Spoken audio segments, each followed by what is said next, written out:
À partir d'aujourd'hui, on se retrouve toutes les semaines pour un nouvel épisode de vlog. Et il y a déjà du nouveau. C'est parti.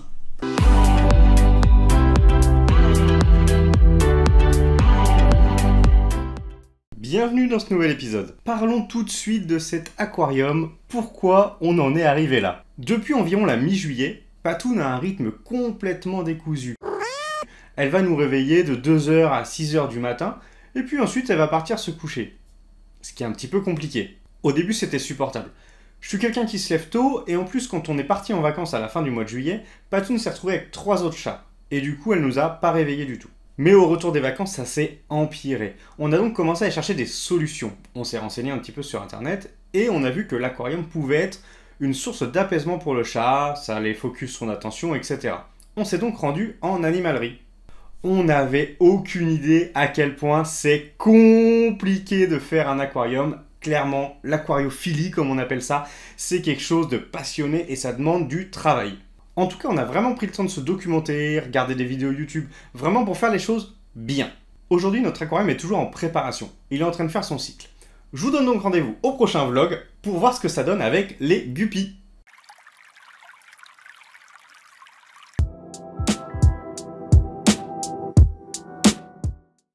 Alors, parlons un petit peu de mes objectifs. Comme vous voyez, j'utilise un petit tableau blanc pour me mettre tous les mois, toutes les semaines même, les différents objectifs qui sont en cours. Je coche ceux qui sont accomplis et puis au bout d'un certain temps, je les efface.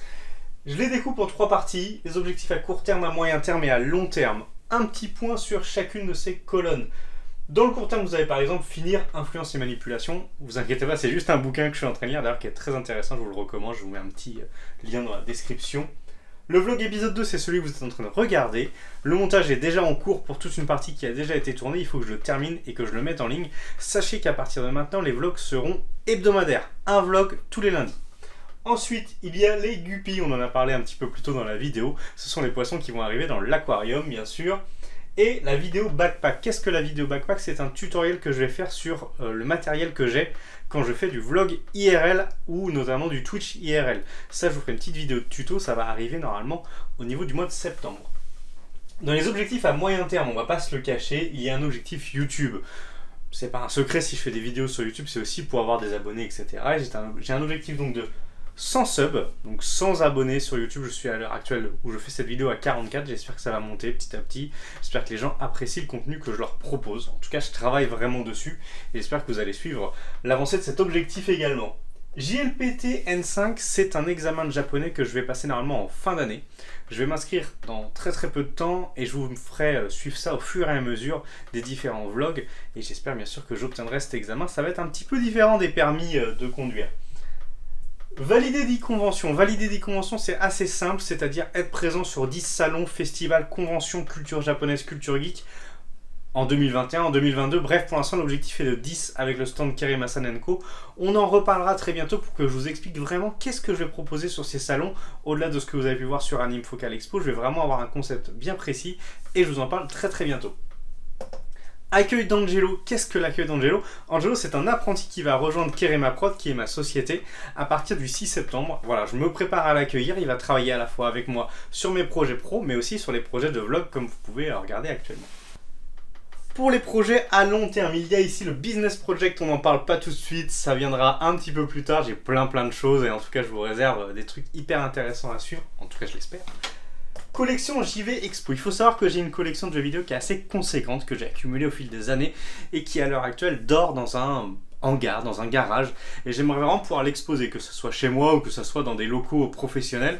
C'est un objectif à long terme, pour l'instant je ne peux vraiment pas le faire. On verra ce que ça va donner. Potager, c'est également un objectif à long terme. Je vous en parle dans la prochaine vidéo, je vous présenterai tout ce qu'il y a de planté sur le petit potager du balcon qui fait 7 mètres carrés. Plein de choses intéressantes et forcément c'est un objectif à long terme parce que notamment des fruits comme les cerises ou encore les citrons, ça demande du temps, donc on est obligé d'attendre. Parmi les objectifs qui n'étaient pas sur le tableau, il y en a un dont je vous ai déjà parlé. C'est le permis côtier. Est-ce que c'est un objectif accompli? On va voir ça.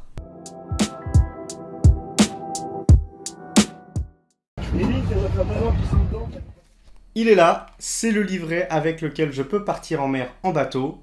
Je l'ai obtenu au début du mois d'août. Attention, je ne peux pas tout faire avec ce livret, Je vais vous expliquer ça. Déjà, il faut savoir que l'envie de passer permis côtier est très récente. Contrairement au permis moto qui m'a pris pratiquement 1 an de réflexion, là, c'est vraiment une opportunité. En mai dernier, j'ai 2 amis qui, dans un laps de temps très court, m'ont parlé du permis côtier, le fait qu'ils l'avaient passé et qu'ils l'avaient obtenu assez rapidement. Comme j'avais terminé tout ce qui concernait le permis moto, j'avais plus de temps à consacrer à un nouvel objectif. Je me suis donc renseigné sur ce fameux permis et comment il fonctionne. Parlons déjà des bateaux à moteur. Il faut savoir que tous les bateaux à moteur de moins de 6 chevaux, il n'y a pas besoin de permis dès lors qu'on ne s'éloigne pas à plus de 2000 d'un abri. Je vous ai perdu ? Alors, qu'est-ce qu'on appelle un abri? On appelle un abri tous les endroits où on peut repartir avec notre bateau sans assistance. Ça peut donc être un port, une plage, mais également un autre bateau plus gros. Le 1000, c'est l'unité de distance marine. Ça correspond à 1852 mètres, c'est très précis. Et la vitesse se calcule en nœuds, qui correspond à 1000 par heure. Dès lors qu'on veut conduire un bateau plus puissant que 6 chevaux, il faut s'intéresser au permis de plaisance. Il en existe 2 et il existe des extensions. Le premier permis de plaisance, c'est le permis fluvial. C'est celui qui permet de naviguer avec un bateau de plus de 6 chevaux dans les eaux intérieures, c'est-à-dire les canaux, les fleuves, les rivières, etc. Ensuite, il y a le permis côtier. Ce permis permet de naviguer jusqu'à 6000 d'un abri en mer. Ça correspond à environ 12 km. Il permet également de naviguer dans les eaux fermées, comme les lacs par exemple. Ces 2 permis peuvent être passés à partir de 16 ans. Attention, pour le permis fluvial, les bateaux ne peuvent pas faire plus de 20 mètres, ce qui n'est pas le cas pour le permis côtier. Pour le permis eau intérieure, il est possible à partir de 18 ans de passer l'extension Grande Plaisance. Cette extension permet de naviguer des bateaux de plus de 20 mètres. Pour le permis côtier, il y a l'extension hauturière. Cette extension retire toutes les limites de distance, vous pouvez donc faire le tour du monde. Le permis côtier et le permis fluvial fonctionnent de la même manière. Il y a d'abord une formation théorique en salle, de 5 heures environ. Ensuite, il y a la formation pratique qui doit durer 3h30 sur le bateau. Il y a l'épreuve théorique. Cette fois-ci, c'est un QCM de 30 questions et il faut faire moins de 6 fautes. Si vous avez déjà obtenu l'un des 2 permis, les parties formation deviennent optionnelles. Vous pouvez donc passer l'examen théorique pour l'autre permis en candidat libre. Ça sera par exemple mon cas. Je vais passer l'examen pour les eaux intérieures en candidat libre l'an prochain probablement. Attention, l'extension hauturière est bien plus complexe que ça. Ce n'est plus un QCM, c'est un examen sur carte. Ça dure environ 1h30, il y a également des questions. Bref, je ne peux pas vous en dire trop parce que je ne suis pas un expert dans le permis hauturier. Je vous invite à vous renseigner si ça vous intéresse. En ce qui concerne les professionnels, vous imaginez bien qu'ils ne se contentent pas d'un permis côtier ou d'un permis hauturier. Il y a ce qu'on appelle les brevets de capitaine, capitaine 200, capitaine 500, etc. Donc dites-vous bien qu'à la barre du gros paquebot que vous allez prendre pour votre croisière, ce n'est pas juste quelqu'un qui a le permis côtier. Il faut dire qu'après quelques heures de formation sur le bateau, on n'est pas hyper à l'aise, notamment en ce qui concerne l'Atlantique qui a quand même des belles vagues. Bref, partons un petit peu au Sable d'Olonne.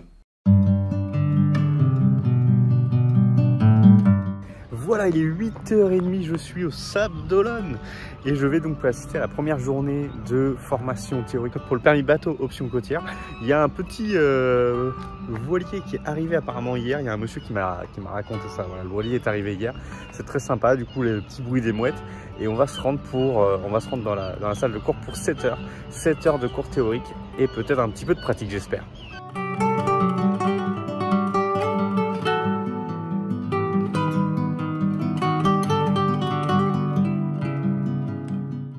Deuxième jour sur du coup la partie théorique du permis côtier. Donc hier matin, petite partie théorique où c'était pas mal de révisions, finalement des choses que j'avais déjà vues, même si je suis assez étonné que certaines personnes étaient arrivées sans avoir fait aucun test sur internet ni avoir utilisé le bouquin. Clairement c'est quelque chose que je vous conseille pas du tout. Réviser en amont, c'est plein de notions que si vous connaissez pas, bah vous allez être vraiment perdu. Ensuite l'après-midi, du coup la partie pratique. Donc la partie pratique, concrètement il y a eu une petite heure et demie de discussion, voilà, avec l'examinateur moniteur. On était 2 sur le bateau, on s'est relayé, donc voilà, il y a eu, on a pris la barre, on a accéléré, freiné, on s'est arrêté à différents endroits. Le petit exercice de l'homme à la mer où voilà, on jette une bouée, on doit la récupérer, et puis bien sûr l'amarrage pour finir avec 2 petits nœuds rapides à retenir. C'était plutôt sympa, j'ai un peu cramé, ça s'anticipe, mais c'était assez sympathique. Donc voilà pour cette première expérience, première journée. Maintenant on part sur la deuxième journée, ça va être que du QCM je crois aujourd'hui, et puis demain l'examen.